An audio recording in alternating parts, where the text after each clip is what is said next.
Y ahora, en estado de situación, la opinión de Neri Pinato. La personalidad humana especialmente se fundamenta en tres factores: las conductas, los conocimientos y el sistema de valores. Las conductas son todo aquello que realizamos para satisfacer, o por lo menos intentarlo, obviamente, nuestras necesidades, ya sea de tipo fisiológica como sea de tipo existencial. Y por supuesto muchas de esas conductas son totalmente inconscientes, no tenemos permanentemente conciencia de las conductas que llevamos cotidianamente y a todo momento adelante. Los conocimientos, que es lo que vamos asumiendo en el transcurso de nuestra vida, nos facilitan claramente esa tarea. Por tanto, las personas con mayor cantidad de conocimiento, más posibilidades tienen en el desarrollo de su vida. Y el sistema de valores es el componente moral que indica lo bueno y lo malo en el escenario de la vida de un ser humano. Y no tiene relatividad, es absoluto. Es algo es bueno o es malo, no es más o menos en esto de la moralidad. Y claramente, el sistema de valores depende mucho de los ejemplos que recibimos en nuestra vida. Por supuesto, nuestra familia, nuestros padres, luego en la escuela, en el liceo, en la medida que nos vamos socializando. Lo que se llama los arquetipos, ¿no es así? Y la educación es la vía fundamental de transmisión de ese sistema de valores, porque el ser humano no nace genéticamente con el sistema de valores. Es algo que se va asumiendo con el paso del tiempo. Y aquí en nuestro país, ¿qué arquetipos hoy forman los valores especialmente de nuestros gurises? ¿Y cómo es esa correa de transmisión que yo la defino a la educación y bueno, y su superior evolutivo que es la cultura? Yo recuerdo hace unos años atrás, el diputado y buen amigo por el departamento soriano, bueno, ya retirado y jubilado, Gonzalito Novales, denunció que en una escuela de su departamento, del interior del departamento de Soriano, creo que fue en el pueblo de Rodó, una maestra endiosó al por entonces presidente de la República, José Mujica Cordano, frente a sus alumnos, sosteniendo que fue un cruzado contra la dictadura. Vean ustedes, un cruzado contra la dictadura, cuando en realidad Mujica, con su conducta, provocó la dictadura. Y luego colaboró con ella, quemando a muchos compañeros de él en el MLN Tupamaro, sin necesidad de tortura alguna, como se nos quiso hacer creer con tantas mentiras sobre ese tema. Esto es grave, porque que una maestra diga eso es por dos razones: o porque es una cínica y está mintiendo claramente, o porque es una adoctrinada que ella también creyó en esa mentira.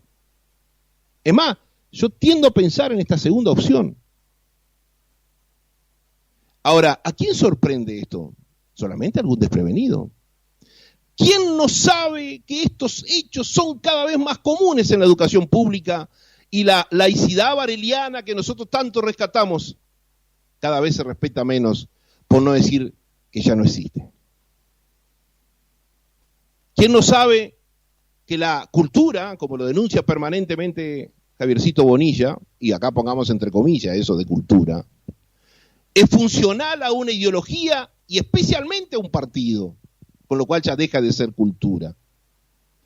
Porque la cultura frentista ha copado todo a caballo del axioma gramsciano de que antes que el poder político debe asaltarse el poder cultural. Y para que esto sea así, no solamente uno, y le reconozco la actitud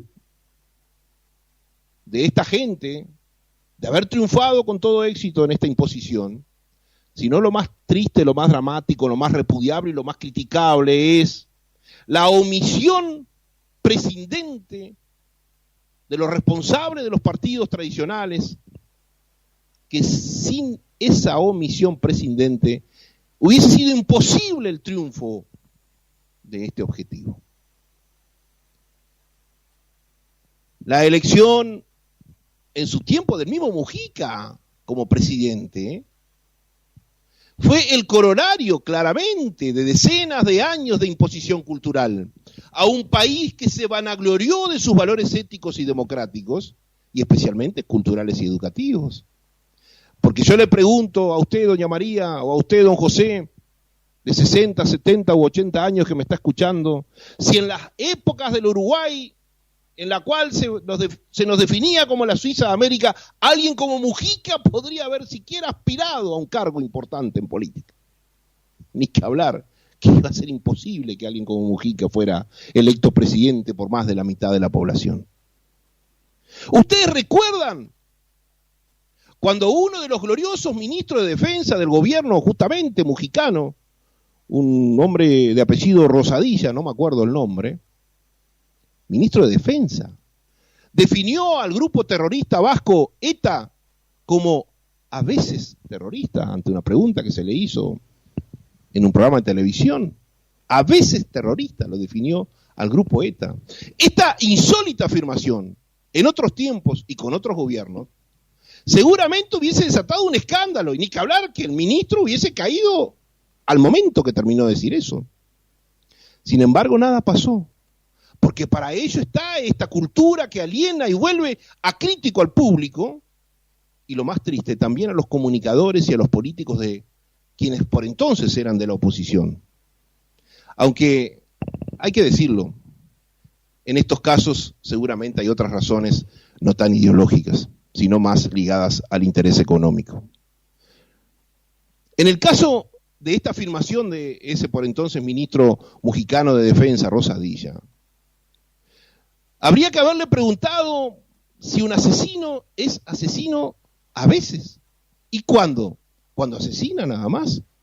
Seguramente en la particular definición de Rosadilla, solo en el acting se lo puede definir así. Fuera de eso no es un asesino, pero vean ustedes, no sé si. Es de pensar que con la ETA es lo mismo. Cuando mataba a decenas de inocentes con sus bombas, era terrorista. Cuando no lo hacía, no era terrorista. ¿Será que nos hemos vuelto indiferentes e indolentes frente a hechos tan graves, desde lo ético, desde lo moral, desde las más profundas definiciones democráticas? El falseo de la historia fue el método de la imposición ideológica, es el gran objetivo de quienes, de una u otra forma, nos siguen gobernando. Porque ¿quién no tiene claro que el verdadero gobierno en este país pasa por la educación y por los sindicatos?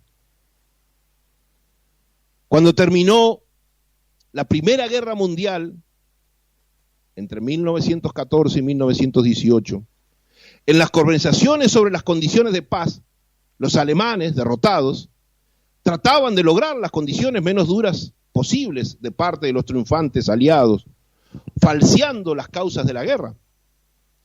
En un momento de esas conversaciones, el tigre Clemenceau, primer ministro francés, harto de las dilatorias alemanas, dio un golpe en la mesa de negociaciones y gritó: ustedes podrán decir lo que quieran, pero la historia nunca dirá que Bélgica invadió Alemania. Aquí en Uruguay, este país que tanto queremos, este país de las injusticias y las mentiras repetidas, es probable que en cualquier momento le enseñen a los niños en las escuelas de adoctrinamiento público que Tabaré Vázquez hizo el segundo gol de Maracaná con pase de Mujica. Mark Twain, el gran escritor norteamericano, afirmó alguna vez que es más fácil engañar a un pueblo que demostrarle que está engañado. Soy Neri Pinato y esto es Estado de Situación. Una historia empieza y otra se termina, una que se queda y otra que camina, pero la que muere no es la que se olvida, aunque se pretendan memorias vencidas, porque las edades se unen algún día, la vida es redonda y la historia gira. Los dueños del tiempo son los que fabrican hombres y mujeres quemando mentiras, hombres y mujeres quemando mentiras.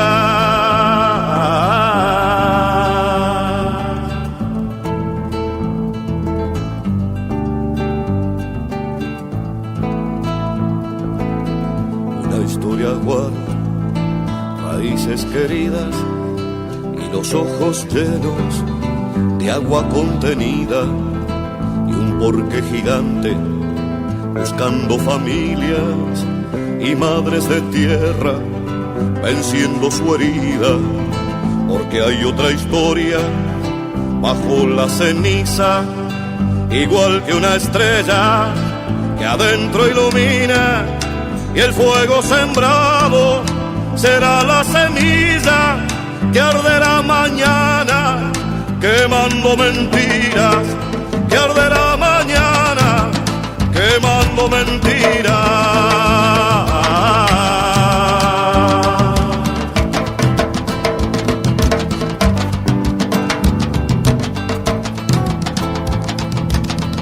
Una historia tiene su puerta escondida y otra historia junta manos para abrirla, y mientras se pesan balanzas distintas, la verdad te espera su hora de justicia.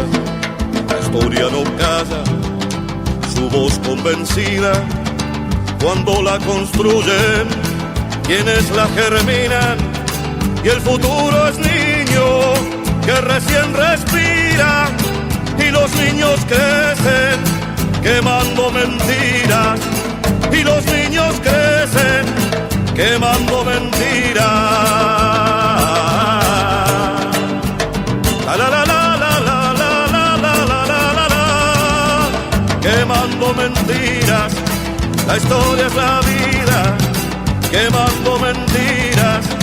Hombres y mujeres quemando mentiras. Crecerán los niños quemando mentiras.